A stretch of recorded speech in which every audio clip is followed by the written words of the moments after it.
Travis. I wanted to tell him that the U.S. won the war and there's been regime change. Woo-hoo-hoo-hoo! All that on the Foreign Report today. Let's go. Where is Travis? Where am I?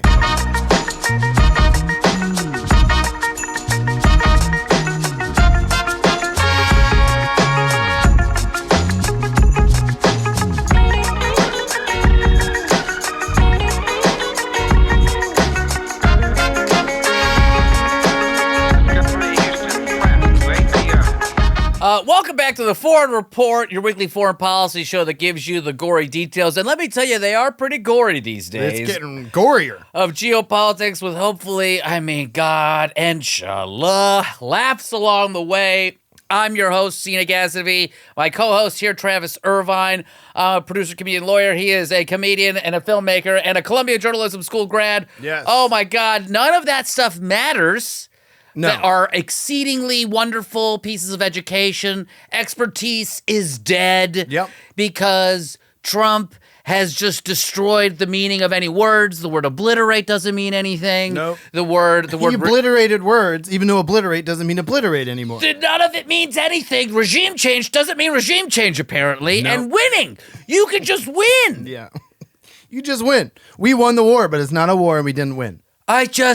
Travis? Yeah. No, I'm not doing okay today. Hey, welcome to the rest of the world. I am not. You and I, the only good thing that I've got going for me, kick off those shoes. Show some wiki feet. Hello, wiki feet coming in. I got hobbit feet, man. Hey, we all got hobbit feet these days. I mean, look, how about we start with some comments that you don't read? Yeah. We're getting positive feedback from the show. People love the feet. They love our legs. Yeah. And I have listened to the audience's cries and demands. I have shaved the beard. Yes. To all the anti-beard people, your voices have been heard. And to all the pro-beard people, I'm happy to announce that today I'm growing back the beard. What? It starts What again. do you mean? The clock restarts. I did not know this. That's just how it works. It just grows back. Oh, my God. I thought this was a new era. No. It was too hot last week, but now it's fine again. Now I miss my beard. Well, listen, folks out there, you know your digital trolling works. It can make an impact. You may think, should I sign that MoveOn.org petition? No, none of that works. It will never work. We'll never have nationalized health care, but you can influence Travis's beard growth. That is very true. And I also want to thank everyone for all the compliments on my Kermit impression from the last show. I am very Carg Island and my pirate accent. It's too. very good. So, hey, we'll keep trying to make this shit show entertaining. Oh, God. I've been vibrating since I got up. A bad habit of mine, looking at the news right when I wake up. Oh, I understand. Well, you've got your brick on at sometimes. Yes. But then when you wake up, apparently not. The workday. Yeah. The workday starts with you just throwing your phone across the room.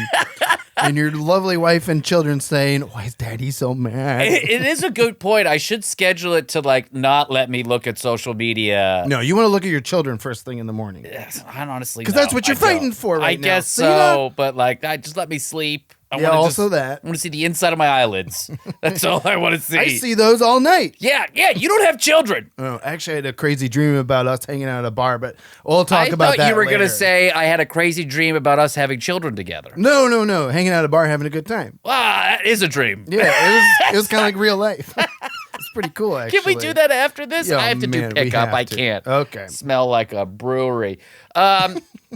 Listen, folks, we got a great interview that we're going to drop later with Kava Shahrooz. He's a human rights activist. He's a lawyer. He's a very smart guy. He's from Canada. Don't hold that against him.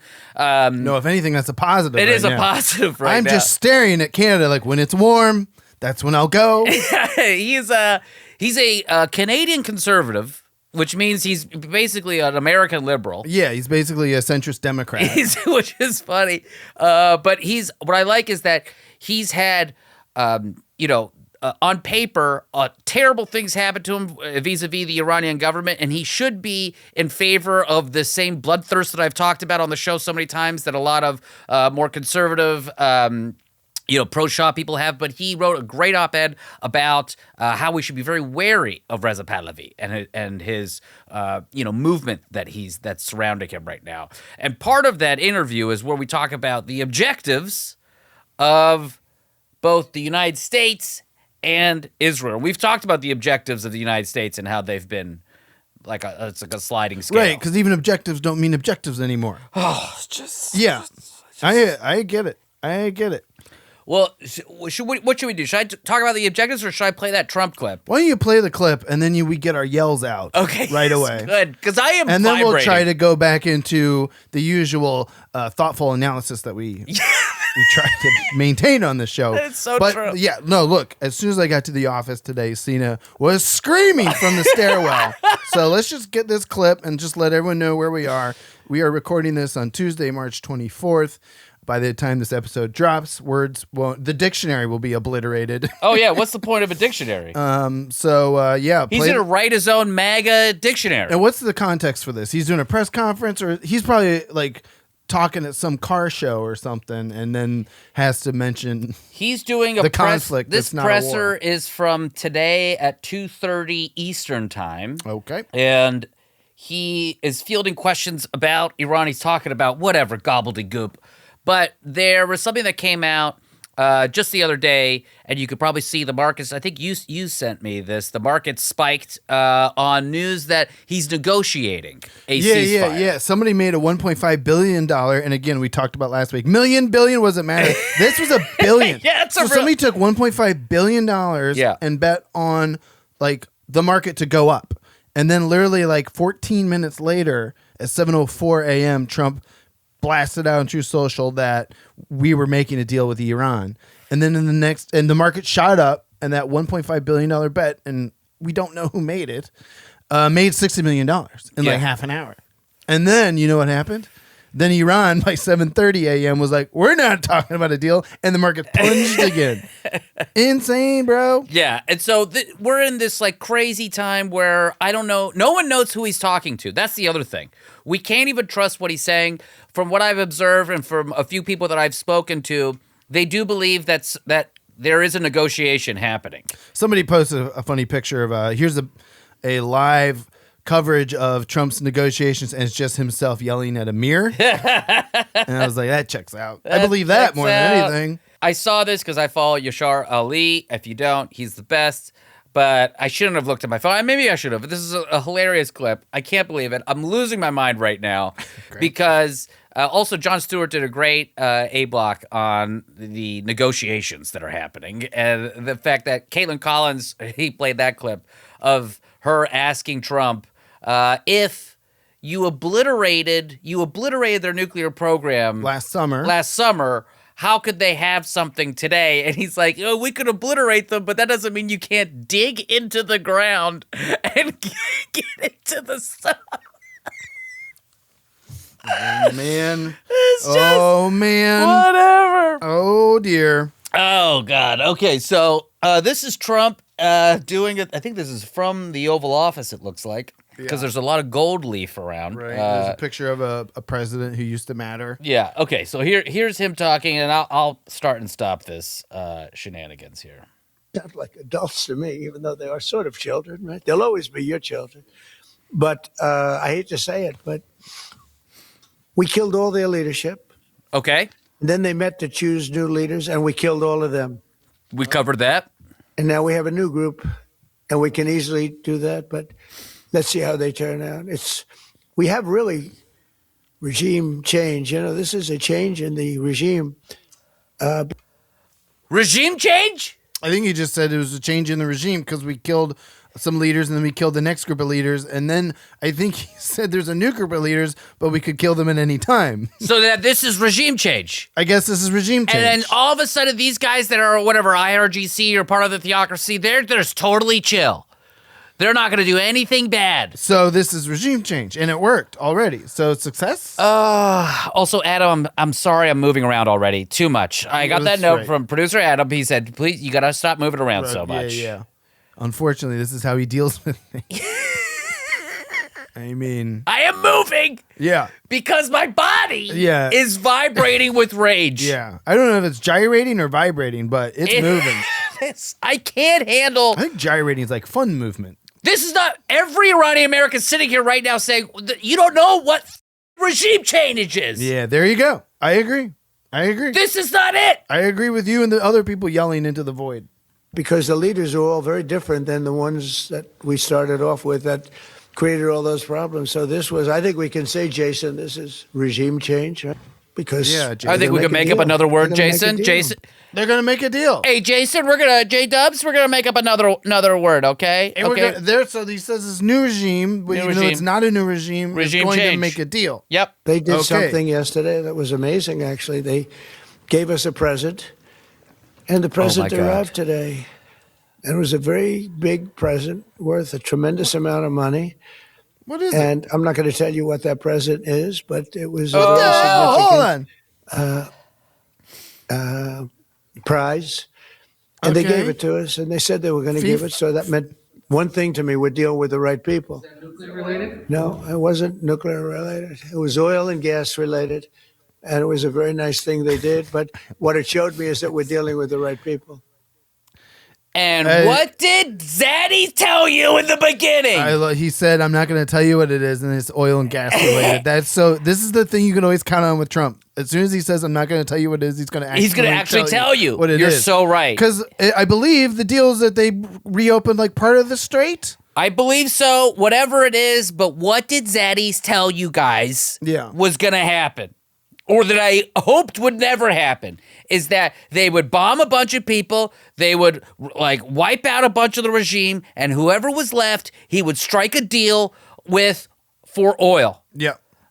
And then he would call it a big W. Big dub. And the people of Iran would be sold the f*** out again. Yeah. Wow. That's true, because now whoever fills in this power vacuum, it's going to be the same people who were part of the old regime. Oh my God. Okay. You don't know because it gets better, Travis. The leadership was killed, all gone. Okay. Khomeini, all gone. All gone. Okay, first of all, not Khomeini, it's Khamenei. Khamenei, as the expression goes, the past supreme leader. What expression was that? I don't even know. And then the new supreme leader was racked up, at a minimum, racked up pretty good, and everyone else was gone. And then many of the people in the third tier are gone, but we're dealing with a group of people that I think turn out, and the present, the gift they made to us was very significant, and they said they were going to do it, and it happened, and they're the only ones that could have done it. Jennifer? Was it related to the Strait of Hormuz and the flow of... Yeah, it was related to the flow and to the strait, yeah, it was. Yeah. President Trump, so that's what it was. Yeah. Even I guessed it. I don't want to tell you. I don't want to tell you. I know what it is. What? I don't want to tell you, Travis. I already know what it is, Travis. Because you said you were going to tell me, and then you said it's oil and gas related, and then and then everybody already knew. Oh my on a human level, not as the president of the United States, how hopeful are you that this peace deal? Also, why is this person asking this question on a human level? Do you think the peace will... What? Will work out with Iran? You're talking about to end it? Well, I think we're going to end it. I can't tell you for sure. Ready? Ready for this? You know, I don't like to say this. We've won this. This war has been won. Fuck The it. only one that likes to keep it going is the fake news. Oh, my God. Adults to me. Headphones off. Sort of children. He's They'll out of always here. be your children. But I hate And to say the it, whole other clip started over. But also, even the beginning of the clip, I'm like, what the hell is he talking about? They'll always be your children. Randomly saying things. The gobbledygook in I this can't. man's brain is it's bonkers. Where's the goddamn exorcism right Look, now? we already won, Seena. We already won. We won. Because the objectives change, we've already won. So regime change, check. We got a big gift. That's what we wanted. Check. That was an objective, actually. If you don't know that, it was actually an objective. And then now, that's what I read too. Somebody was like, so the objective now is to get the Strait of Hormuz back open? Yes. Even though the war is what closed the Strait of Hormuz? I also read that today as well, is that that the whole objective now is just to reopen the Strait of Hormuz. Yeah. But it was only closed because we started a war. Yeah. Oh, boy. All right. So, all right. There we got the yell. You moved around a lot. That's good. We got it out of our systems. Now we can focus on the very intelligent weekly analysis that our listeners and fans are used to. Except we're going to be talking about objectives, which unfortunately is like the biggest moving target. Which is so funny because we just wrote this yesterday. Yeah. We and wrote it's this out. The outline was yesterday. It was done, and now it's changed again. Well, I mean, yes. So, but more broadly speaking, I think what we want to talk about is all of this talk, even what we've just talked about for the last 10 or 15 minutes or whatever. I haven't heard anything about what Israel's objectives are. And Right. and what are they going to do? Are they going to accept these negotiations? Keep in mind, the first week of the war, not a war, people accidentally mentioned Israel a lot, and then people were like, well, wait a minute, what's Israel's role? And then I've noticed the administration's got a lot better just like leaving out Israel, because they're like, no, we're in charge. So because they started off, you thought they were going at everything together. Right. They were like tag teaming this thing. The Israelis were going after the targets, like the decapitation strategy, and then the United States is going after the bases. And it's like Marco Rubio accidentally said this, and now Joe Kent, this counterintelligence officer who's resigned in protest over this entire conflict, not a war, they've all confirmed that Israel basically said, we're going in. And if you don't protect your own people in the region, it's going to be way worse for you. Yeah. So you have to go with us. And then there's this idea that... It's like me starting a fight like in my dream last night. I go to start a fight across the bar, and I'm like, Seena, it's going to be way worse for you and everyone here if you don't join me in beating up these way bigger guys. And then I woke up. Exactly. Because Netanyahu's been saying that Iran is 2 weeks away from a nuclear bomb since 1995. For 40 years. Yeah, since the Biggie's Ready to Die album, he's been saying it. Okay? That's a good reference right there. Yeah. For any kids in the 90s. Yeah. Great album. Love that album. Yeah. Okay, so the United States, though, and I think more broadly, what I'm just trying to convey here is that despite the rage that is coursing through every inch of my body right now at our president, the United States' position in general was never regime change. It was never to help the Iranian people. Okay. Never. It would have been a nice byproduct if there was someone, but all they cared about was long-term security. So that meant getting rid of their nukes program, getting rid of their missiles program, making sure that they weren't causing havoc regionally through their proxies. Right. And this is what they have said, essentially, that we think is the truth. But I feel like also the Epstein files were, I don't want to, my algorithm is full still of Epstein file stuff. I hear you. I do think it was a nice little distraction. Talk about wagging the dog. Maybe I could even be more specific in the sense of what are the military long-term strategic things that, that America, the United States wants, right? And I think the Epstein files, the timing's great. The timing. Oh, BB calls, he's like, I'm going in. And Trump's like, great timing. Great timing. I'm up to my balls right now in my Epstein. Not a war, though. We could use any story. Any story to cover this up would be great. What's that? World War III? You got it. But the United States, even with the JCPOA, the Joint Comprehensive Plan of Action, that the Obama nuke deal, was under the same type of environment where they wanted to control the Islamic Republic. They didn't want to destroy or change the regime. They just wanted to make it a more integrated, thoughtful, not as obscene international player. Again, Obama has already said he regretted not standing up with the people in 2009 during the Green Revolution. So I think he learned his lesson that way. Sure. But the United States in general does not take a human rights first position on anything. So they're focused on all the nukes and all these other things. And so that's why you see them bombing the missile systems, the nuke infrastructure from last summer, air defenses, and command and control networks. Like, this is what they've been focusing on. And the problem is the advantage for them to do that is they know if they bomb those things, the country won't collapse. If you just bomb those military installations, right? Right. That is the thing, because they saw what happened in Libya, didn't turn out great. No. Iraq also didn't turn out great. Not great. And Iran's far more complex. 92 million people, so many different minority groups within it that have their own power and societal and political structures even within them. So if you collapse the country, then there's like a mad dash to see who's going to control those weapons, who's going to control all the stuff. The power vacuum that happens if you take out a cartel leader in Mexico or an Ayatollah in Iran. It's all the same thing. Yes. And for Israel, they're thinking there's a country where their leadership has been saying death to Israel, For a long time. ad nauseum. Right.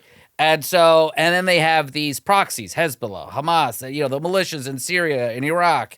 They also have missiles that we've seen that could reach Tel Aviv, that could reach Israel, all these things, and then the nuke program. So for them, it's not necessarily, let's have a controlled Islamic Republic. They want to make sure they can survive and not be at threat, okay? So that's going to lead them to a completely different set of strategies than the United States. Got it. Now, again, we're saying all this. Let's just, again, hold the complexity here. We're not trying to say anything about how Israel hasn't done terrible things as well. What we're trying to convey here is how the United States and Israel have approached this war and how chaotic it is now that the objectives of both of these countries were never aligned. No. And in fact, if anything, it was an illusion that we thought they were aligned. Yeah, that's a good point.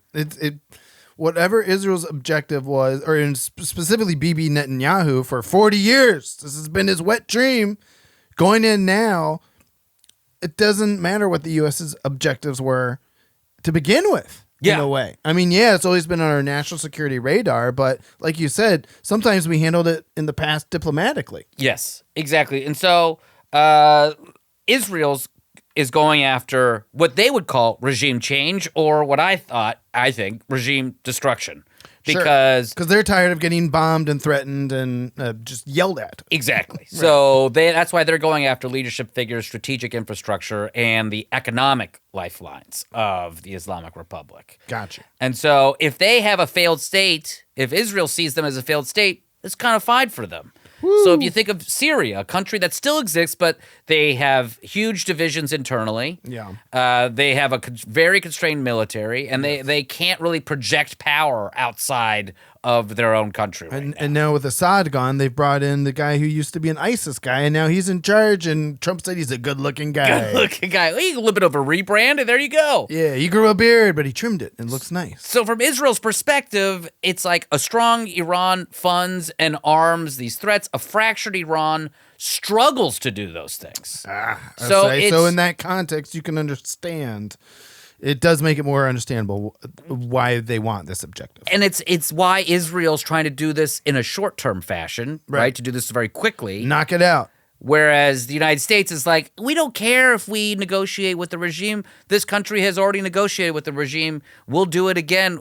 Sorry, people of Iran. This was never about you anyways. And notice, even when I've talked about Israel's objectives, it's never been about the people of Iran. Human rights, out the window. Sure. No one cares. Oof. And you know what else is interesting to it? And we're going to have a human rights lawyer on in a couple of weeks here. But when the Shah was in power, the big critique of the Shah was human rights, right? And then the United States would talk about that. Other people would talk about that. Now, when the Islamic Republic has been in power for 47 years, you don't hear countries talk about human rights when it comes to Iran. We just talk about nukes and proxies and all this, and missiles and all this other stuff. We haven't centered the conversation on human rights, which is why I think we don't get the rest of the world behind us. This is like what a lot of people in my comments have said, if you are not for this war, then you are for doing nothing.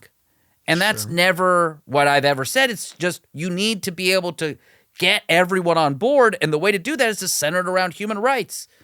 The Islamic Republic has like multiple chair seats in the United Nations right now. Oh. And it's like, this is insane. Right.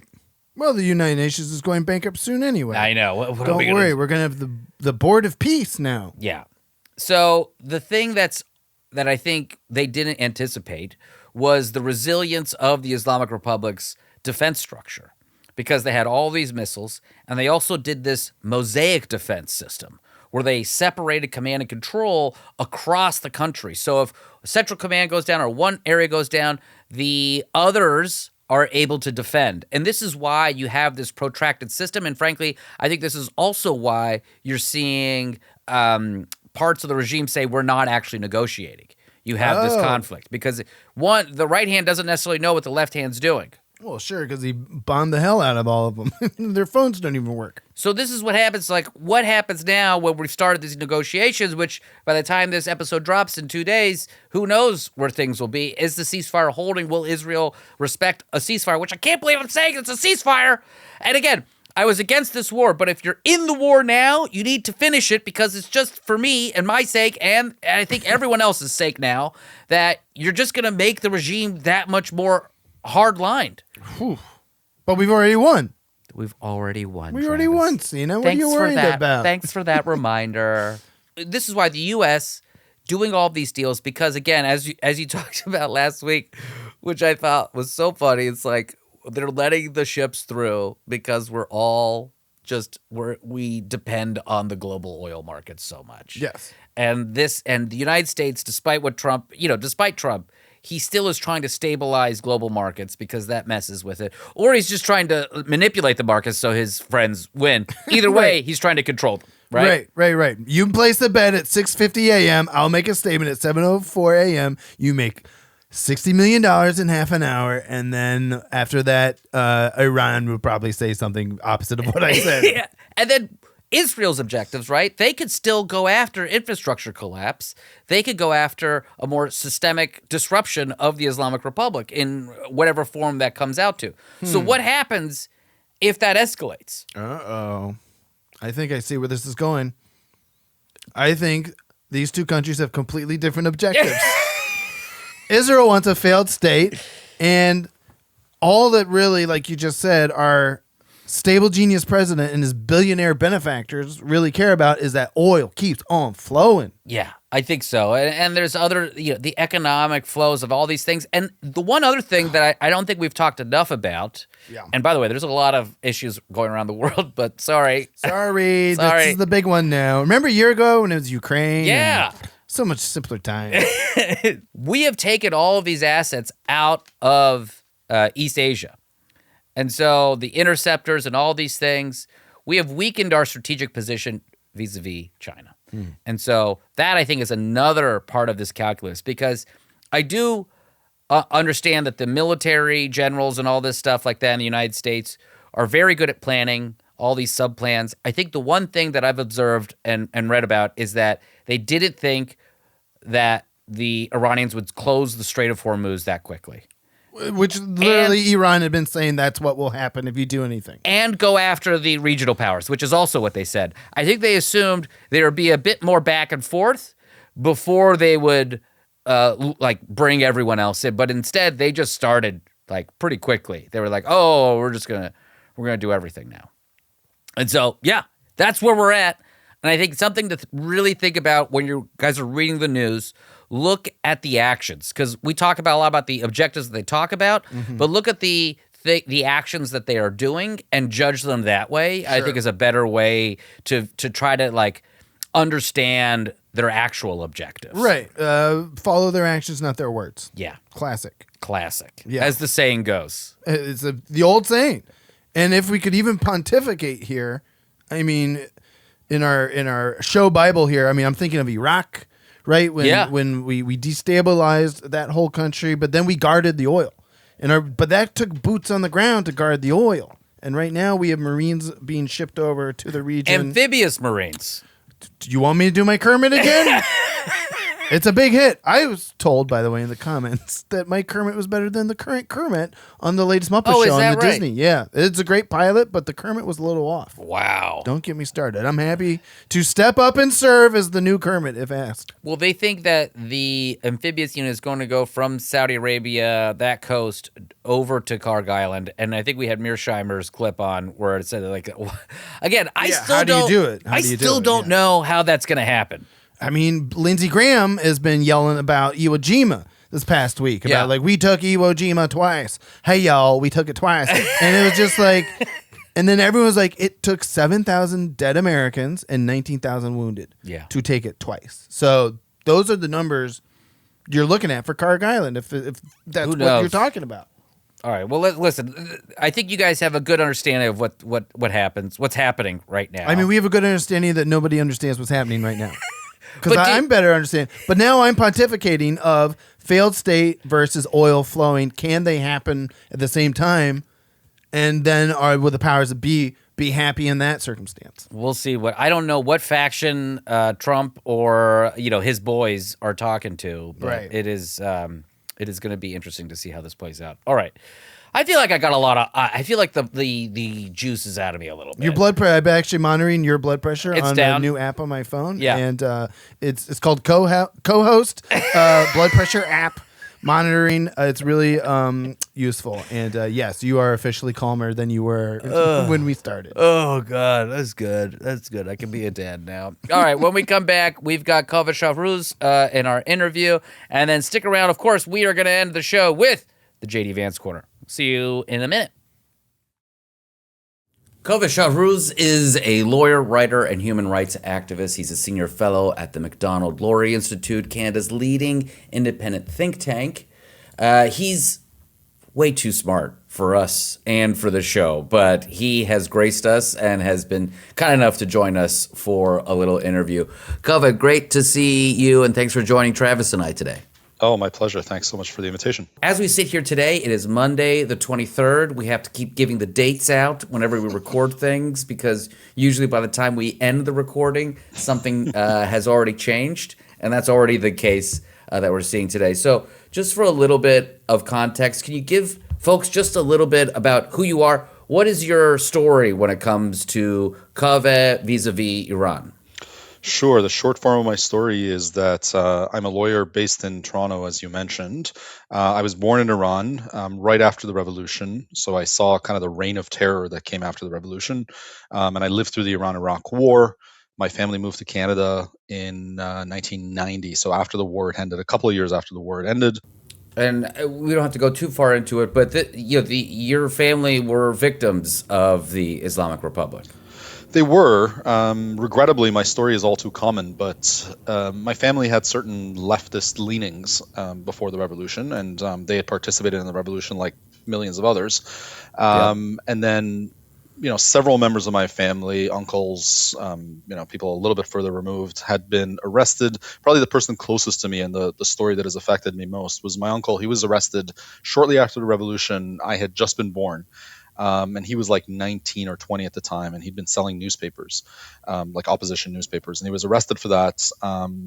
Afforded a trial would be overstating it, like a 5-minute hearing, basically, without a defense lawyer or anything like that, and sentenced to 10 years in prison. And in those years, I mean, he was brutally tortured and stuff. I remember going to visit him in prison, and then 8 of those 10 years he had served, and then in 1988, Iran's regime decided to execute all its political prisoners. We don't know to this day where he's buried or exactly how he was killed. We suspect he was hanged, and we weren't allowed to hold any sort of memorial or funeral for him.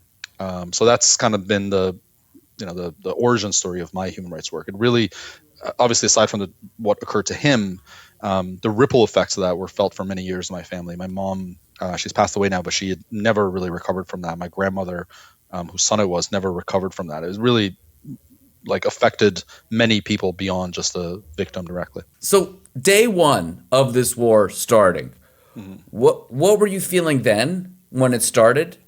And then what are you feeling today on March 23rd? I guess this is what, day 22 or day 24? Yeah, I can't remember. But and why? Yeah, so day one, I have to say that I I distinctly remember it was a day of very, very mixed emotions. Like, nobody likes to see the country of their birth being bombed, obviously, right? And I still have family there, my uncles, aunts, cousins, a lot of friends I still have that live in that country.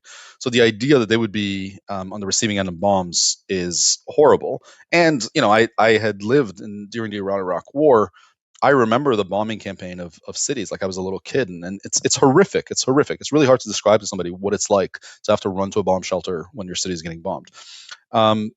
So there's that feeling, but at the same time, there's this other feeling of knowing that a great many Iranians, including members of my own family, had been hoping for this. They felt that there was no other way that they were going to get rid of this regime.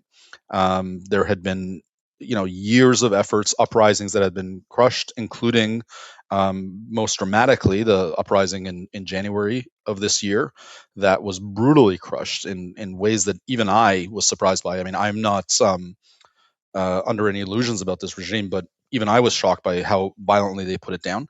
And so, because of that, the population, I think, by and large, felt there's not much they could do except wait for outside support. So it was kind of this mix of emotions on the first day, and the first day really got off to quite a start, right, with Khamenei being killed and other sort of top regime officials being targeted.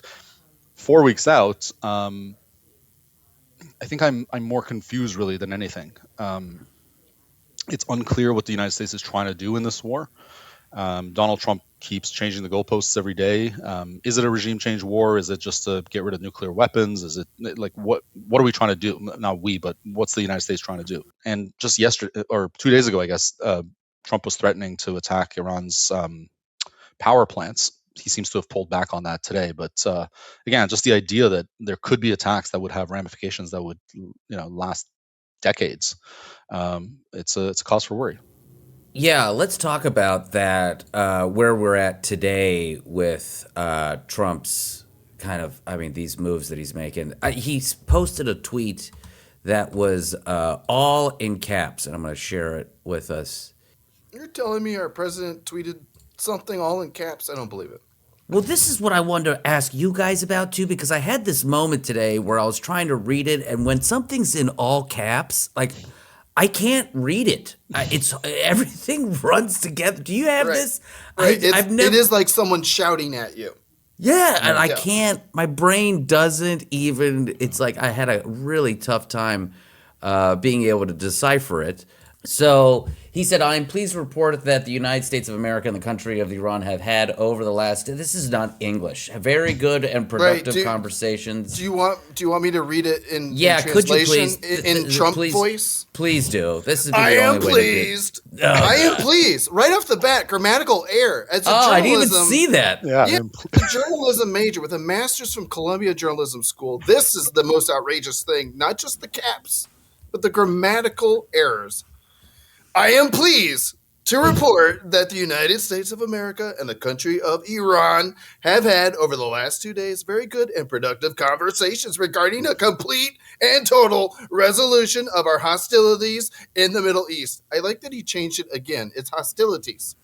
Not a war, not a conflict, so offensive. Not an excursion. It's now just hostilities. Based on the tenor and tone, because this is also a concert, of these in-depth, detailed, and constructive conversations, which, oh my God, that's the wrong what? Oh my God. I didn't notice that either. What is this, an episode of Bewitched or Charmed or Sabrina, the Teenage Witch? Either way, which will, it's Halloween again, I guess, which will continue throughout the week. I have instructed the Department of War to postpone any and all military strikes against Iranian power plants and energy infrastructure for a 5-day period. 5 days. He always puts a timestamp on it. Subject to the success of the ongoing meetings and discussions. Thank you for your attention to this matter, President Donald J. Trump. It's been years of this, and I think we've forgotten. Like, this is not normal. This is not a normal way for a president to communicate. We just take it for granted now. That's what he does. I can't believe I missed all of those absurd ways that he did that. I can't. I'm so which shocked is right which? now. That is wild. The way. It's so sad. How do we do? Is it like, have the Iranian people not been traumatized enough that we have to deal with this too? Okay, so let's good Lord, on a serious note. Okay. This for me brings up a bit of I told everyone so, that he was going to do a deal and he was going to leave the Iranian people in a lurch. But for you, what is the big thing that you take away from this? I mean, there was, as you said, there was going to be this ramp up where we thought maybe tonight he was going to bomb oil and gas infrastructure or energy infrastructure. What does this tell you now? It tells me that he's looking for an off ramp, and it looks like there's some negotiation happening. Now, it's worth noting to your viewers and listeners that Iran's, at least publicly, has denied that any negotiations happening, but that might just be a public posture. But Yeah, I mean, I think your early prediction was right. I mean, Trump will, at the drop of a hat, sell out the Iranian people. That, to me, was never in doubt. In fact, I have to admit, I had long thought that Trump would never enter into a conflict, that he would just sign a nuclear deal, very similar to the JCPOA. I mean, here's a guy who doesn't care that much, to be honest. Not that he doesn't care; he actually actively opposes, I think, democracy movements. He tends to like authoritarians. He tends to like strong men. I mean, it's been a while since he's talked about anything resembling regime change. To me, that tells me that I think they're probably going to reach a compromise at some point, and the regime will be left, at least for the moment, standing, unless Israel has something to say about it. Well, I'm glad you brought that up, because one of the things we're talking about this episode are the objectives of the United States and the objectives of Israel. Mm-hmm. And from your perspective, he says this. He didn't say, I have instructed the Department of War and Israel to hold off on all strikes. Do you think Israel will abide by this? I don't know. I'm not even going to call it a ceasefire. This like bombing pause. It's hard to say. Unlikely. What's interesting is that after he put out this tweet, I don't know the exact timing, but shortly after, I think he was asked by a reporter, like, who are you negotiating with in Iran? And he's like, well, I don't want to name them because they'd be killed. Well, I mean, if he's the commander in chief, so presumably it's not the U.S. that would kill whoever they're negotiating with. It's the Israelis. So the Israelis are not taking instruction from the Americans, it seems. So it's sort of unclear, but they do have different objectives. I mean, I think for the Israelis, Iran is much more of an existential concern. So I suspect they won't be satisfied with anything short of regime change. Whereas with Trump, I don't know what his objective was, but presumably he can claim that he's achieved it and just walk away from this. I find it really startling that we're the greatest superpower in human history, but yet the president doesn't want to say who he's negotiating because he's, I would say, afraid or nervous that the Israelis are just immediately whack the guy. So that's a problem. That is a problem. Yeah. It seems like a very, we should be able to control another country that we're going at this war with, no? My interpretation is correct. And yeah, I think it points to a very lopsided relationship, lopsided in the reverse of the way you would think it would be. And so when we talk about regime change, one of the things that I'm so happy that you're on our show is I've been following you online for a long time, and forgive me, I would say you're fairly net conservative when it comes to your policy positions. Is that accurate? On foreign policy, yeah, I think so. Yeah, I think, and a lot of us Iranians end up in that space too, because I don't think people realize how bad the regime is. But people that listen to this show, they know all too well from us. And the movement behind the Crown Prince, Reza Pahlavi, is a extremely right-wing movement. And one of the things I talk about is the bloodthirst that I see from his movement. And, given what's happened to your family, you would think you would be a person that would also share in that bloodthirst, that you would want that revenge. But you put out an op-ed recently that I thought was really compelling about being leery about the idea of Mr. Pahlavi coming back into power and becoming the Shah, even in this transitionary form. Can you tell us what made you want to write this, and also tell me what's been the blowback, because I think that's going to be wild. Yeah. So what made me write it is realization over a couple of years that I'm very, very scared about the movement that seems to have coalesced around Reza Pahlavi. Reza Pahlavi is somebody I've followed for many years. I knew him a little bit, and I knew his team quite well, actually. And my understanding of him had always been that he is sort of a Western liberal Democrat, liberal sort of not in the American sense, but in the traditional sense of liberal democracy. And that had been okay with me. I mean, that's kind of where I am politically. I have conservative leanings, but at the core of it, I am a believer in a liberal democratic system, and that's what I want for Iran. But what's happened in the last couple of years is the movement that has formed around Reza Pahlavi is not a liberal democratic one. If you were to listen just to his speeches, you would think this guy is great. He cares a lot about elections and human rights and pluralism and all that. But you look at his movement, and it's a movement that is focused on a sort of blood and soil nationalism, for one thing, which I think is very dangerous. They're a political organization, but it's a movement that sort of is based on hatred of enemies, right? Already, I think that's kind of a dangerous path to travel down for a movement. It's a movement that really glorifies the savak, the pre-revolution secret police, which, let's be fair, the secret police of the Shah was better than the intelligence ministry of this current regime, but it was not. It engaged in torture. It engaged in all sorts of human rights violations. It's nothing to celebrate and valorize. And it's just this incredibly nasty movement. I think if you spend any time on social media talking about Iran, the slightest criticism of Reza Pahlavi, you're greeted with thousands of messages telling you to go. I don't know if you're allowed to swear on this show, but go screw yourself and your mother and whoever else, and go kill yourself. And very creative, ancient curse words in our culture. Yeah. We are allowed to curse, but we have to bleep them out. So we appreciate it. Yeah. So it's for the unbleeped version, just go to my Twitter page and you will see it's shocking the vileness of the attacks. And this is not just internet trolls. Like, this goes up the chain in his structure to his top advisors and his wife. They engage in this behavior. They egg it on. So they've created this sort of permission structure for everyone to be their absolute worst selves.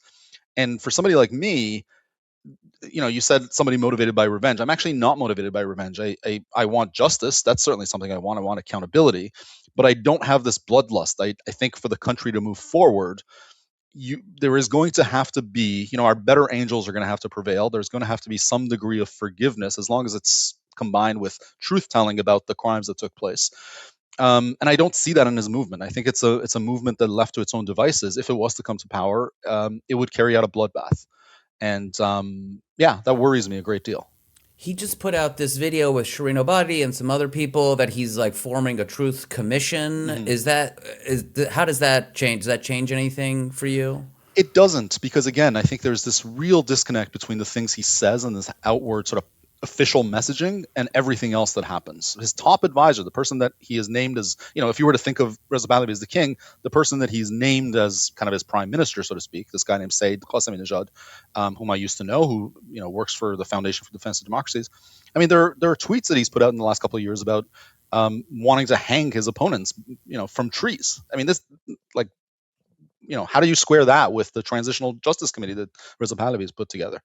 And I'm inclined at the end of the day to pay more attention to the movement and less attention to kind of the nice sounding words. Anyone can say nice words. And whatever we've done episodes where we've been critical of, Reza Pahlavi, I get messages like, hey, we should all be speaking as one voice. Don't bring up anything that's counter to that. And that makes me think about how there is no other thing happening, either on the ground or even in the diaspora.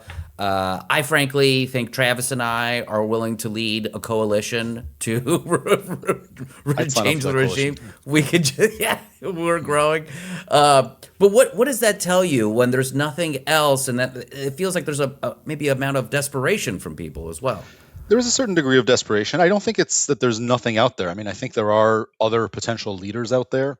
Some of them are in the diaspora, but mostly I think they're inside the country. They have slightly different politics than Reza Pahlavi has. Some of them are in prison.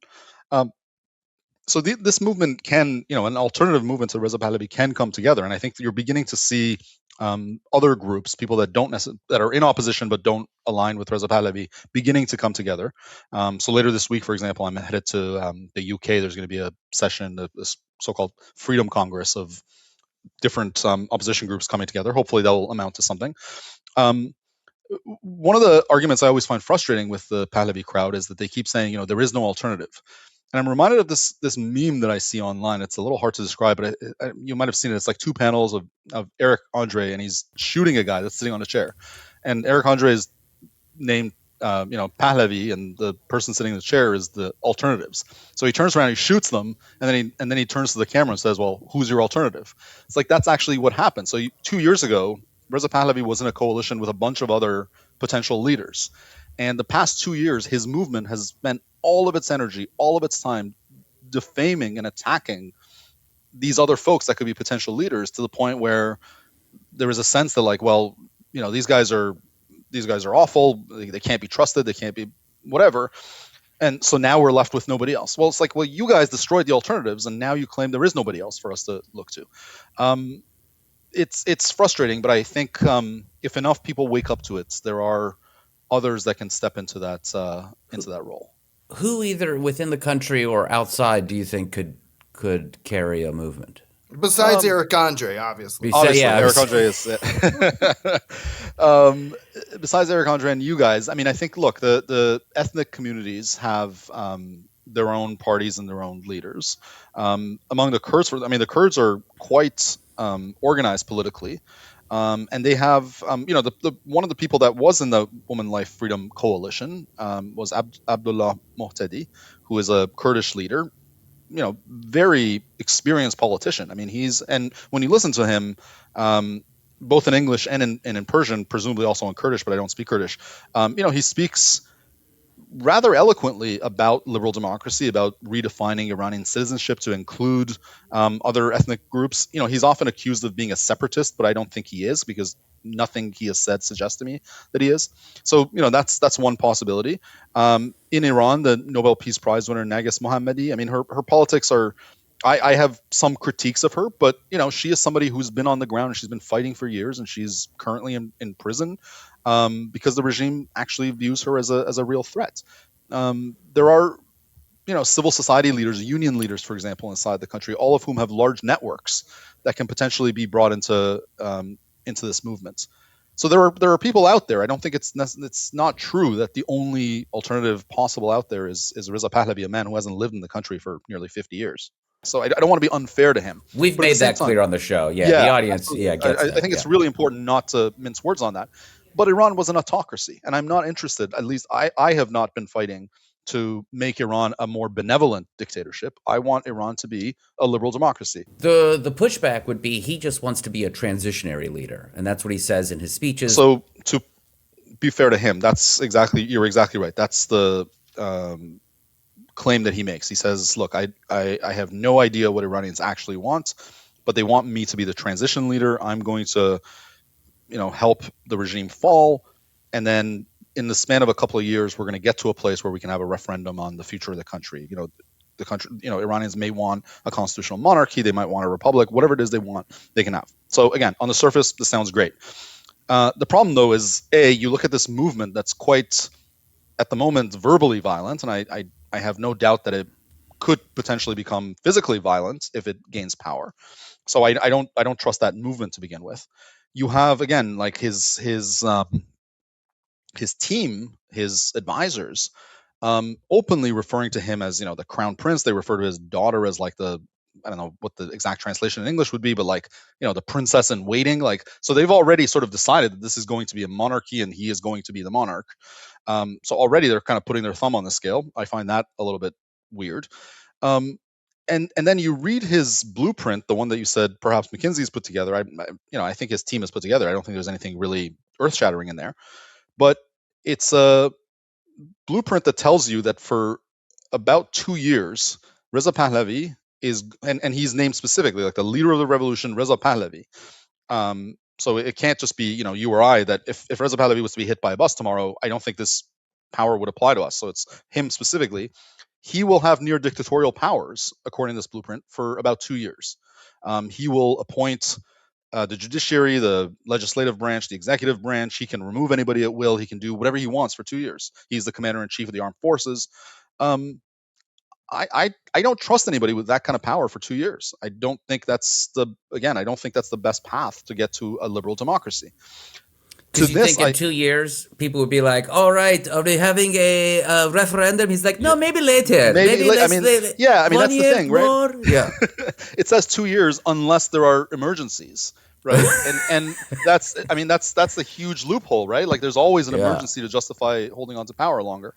And to top it off, there are lots of interviews with him. One that he did with a podcast in English, but I think mostly in Persian, where he's asked about, like, are you interested in being a monarch? And he's like, well, the King of England, what does he do? He's just a symbolic ceremonial leader. I don't want that. Well, then you begin to wonder, well, what do you want? It sounds like you want executive power, which is kind of what your father had, which means that the vision you have is of an autocracy. Again, I'm not inside his head. Perhaps he really does have noble intentions, but the outside facts, if you look at them, you put them next to each other, and I think it's quite reasonable to worry about what his intentions are. And that's like I am a staunch believer in separation of powers and checks and balances, and I don't like the idea of handing power to anybody for 2 years, even if they're a saint, and saying, you run off. There have to be, and my position has always been, what you need is a coalition of people that don't see the world the same way running the show, because they actually serve as checks and balances on one another. Travis, do you have any final questions here? No, I had some drinks over the weekend, but Iran never came up. So, what do you talk about if not that when you're drunk? What else are you supposed to talk about? I was called Kid Rock's cousin, and I've never been so insulted in my entire life. I do propose, though. Kaveh's in Toronto. I'm from Ohio. Seena's from Pittsburgh. I think a coalition, a Great Lakes Midwest coalition, could lead. I think so. The homeland of Iran to be prosperity. Very polite. It'd be a very polite coalition. Very polite. A lot of carbs. Kaveh, is there anything that we haven't asked you that we should ask you? No, this was great. I think you've asked a lot of questions that I have not been asked on other interviews, so I really appreciate it. Oh, good. We love that. That makes me so happy to hear. Kaveh, thank you so much for being on the show. Oh, this was a real pleasure. Thanks a lot. Welcome back to the 4 Report, your weekly geopolitics show. We just talked a lot about Iran and the U.S. and Israel objectives. We had a great interview with Kava Shahrooz. Thank you so much for being on the show. Yes. And now, I think we need a palate cleanser. Okay. Give him a chance. It's JD Vance. No, wait, he sucks. Club remix, ladies and gentlemen. Club remix, ladies and gentlemen. I love that audio is always part of that audio. Well, let's jump right in. First of all, I want to thank everyone who reached out and said that John Oliver, they did a great episode all about JD. We're not going to go into it. I say go check it out for yourself. It's just nice to know that other intelligent comedy political writers, such as ourselves, are finally paying attention. So the John Oliver team is catching up to where we've been the last year. But it is a great, I love it when John Oliver does, he really goes in. So check that out. But I want to just play a quick clip because it's been a meaty show once again. Yeah. And as always, JD Vance has the job of going out and selling this shit to the average worker, right? That's why they pulled JD Vance. He's an everyman from Middletown, Ohio. And so sure enough, JD Vance got sent out onto the campaign trail that's not a campaign trail to explain the war that's not a war, to explain the gas prices that are going up that, don't worry, they're not actually going up. Can we play this clip of JD Vance talking at a manufacturing plant in Michigan, a state that voted for Trump in 2024? And surely, I can't wait. They're asking about gas prices going up. It hurts the average worker. Okay. It hurts the average American. That makes sense. Hurts everybody. So let's get JD out there to give a perfectly logical explanation. Let's roll this beautiful bean footage. Hi, this is Vice President Brett Cass with WXYZ here in Detroit. Thank you for taking questions. We're seeing gas prices here climbing at home, in particular here in Metro Detroit, with what's going on with Iran and the impacts in the Strait of Hormuz. What is the administration doing to help keep gas prices down, and where do you see gas prices going here in the near future? Well, the President of the United States has been crystal clear about this. Look, gas prices are up, and we know they're up, and we know that people are hurting because of it. Crystal clear. And we're doing everything that we can to ensure that they stay lower. I will say, the President said this, and I certainly agree with it. This is a temporary blip. Okay, what happened under the Biden administration is the gas prices were high for 4 years. Gas prices are Biden. Really? They're not even as high as they were during certain parts of the Biden administration because of what's going on in the Middle East. It's not going to last forever. We're going to take care of business. We're going to come back home. And when that happens, you're going to see energy prices come back down to reality. But in the meantime, we got a problem. We know that we have a problem. We're doing everything that we can to address it. Okay, so there it is. What an eloquent idiot. Yes, and that's the thing, right? That's what you learned it right away in 2024 when Vance was named as the vice presidential candidate. And if you don't get it by now, the guy can sound really smart while lying and actually not saying anything real. We learned this from the Tim Walz debate. I was just constantly he's not saying anything, but he's really good at not saying anything. Whereas Tim Walz was like, gutters. You need gutters. You need gutters at your house. Fourth quarter. So let's break this down. I just want to highlight what we've heard here from JD. He's saying it's the Biden administration's fault. Yeah. Okay. And this was something that worked in 2024, where you want to reference 2024. Okay. He's bringing back the hits from 2024. The real question is, are these gas prices actually going to come down real soon, as he says? I doubt it. I think, again, talk about objectives. At this point, they're going to stay high until the Strait of Hormuz stuff works out, and then oil prices globally. I mean, this is a global energy crisis. I mean, every single institution that actually follows energy policy has said this is ratcheting up to a global crisis. This is already a multi-month problem if the war ends today. Exactly. Yeah, because now you're 6 months behind on the oil production anyway.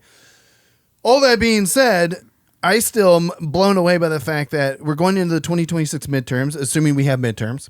And JD's talking point, and you assume a lot of this is, the PR, the ad wizards here are saying, we'll go roll out the Biden administration excuse again. I don't think this sells with independents or suburban voters in the midterm elections in 2026. And I sure as hell don't think in 2028 you can point to all the problems that are happening that happened under the Trump administration's watch and say, oh, well, it was the Biden administration's fault.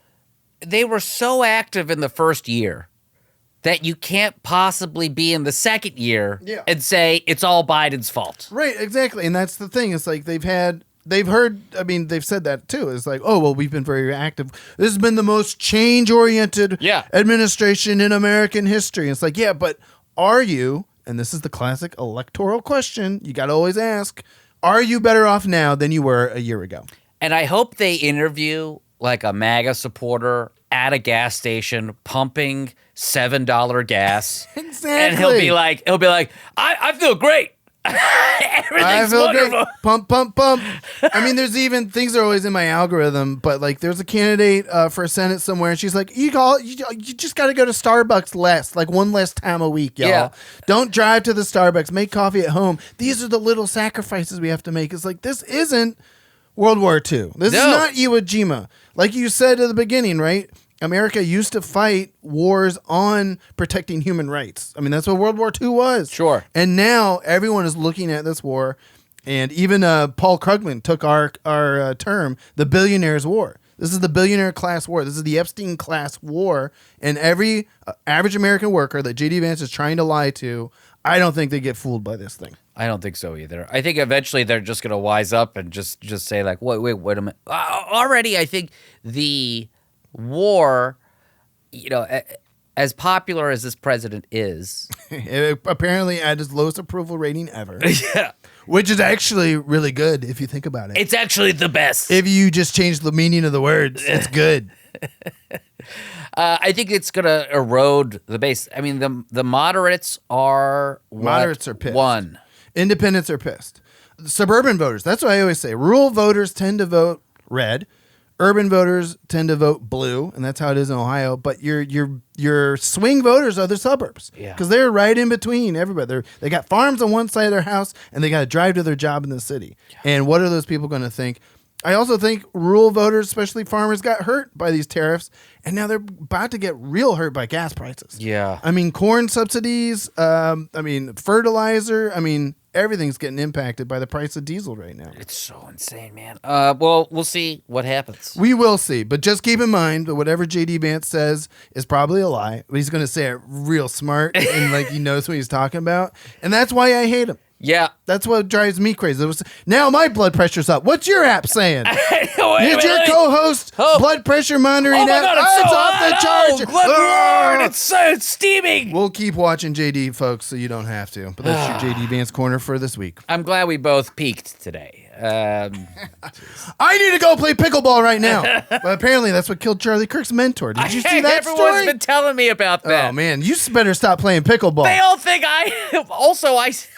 you kicked his people ass were like, why didn't you know the pickleball news? I'm like, what do you mean the pickleball news?